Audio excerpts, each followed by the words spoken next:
Hola, buenos días. Vamos a ver qué nos dice el tarot para esta próxima semana, a ver qué sucesos nos van a acontecer. Ya sabéis, cada uno que lo lleve a su terreno. A ver, dudas que tenemos que salen como firmes a nivel positivo, sobre todo a nivel laboral, porque sale el basto.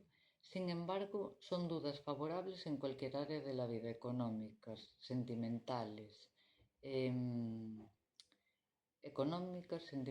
laborales o de salud, con lo cual resultados que estemos esperando salen favorables. Económicamente, si esperamos un dinero, algo llegará. Laboralmente, si estamos esperando un trabajo, por fin llegan noticias al respecto. Y permanecían lejanas tipo trámite y por fin llegan en esta semana esas noticias. Hay sentimientos de pérdidas a nivel sentimental de forma definitiva. Si tenéis a alguien que está enfermito, probablemente no sigo. Y una mujer a final de la semana traerá consigo consecuencias favorables y positivas con vistas a un viaje, a un traslado, a un cambio o a una situación positiva.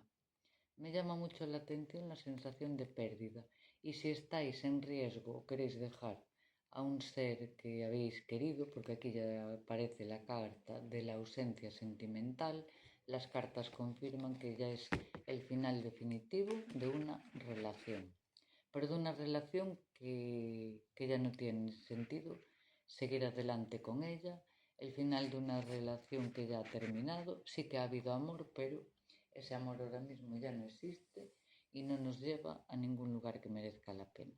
Con lo cual, esas decisiones que ya anunciaba al comienzo de la tirada probablemente lleguen a su término en esta próxima semana. Un beso muy grande, espero que os haya gustado y que, como siempre digo, cada uno que lo lleve a su terreno y amén así sea, el destino nos lo decrete para bien siempre. Gracias y nos vemos en una dinámica un poco más tarde.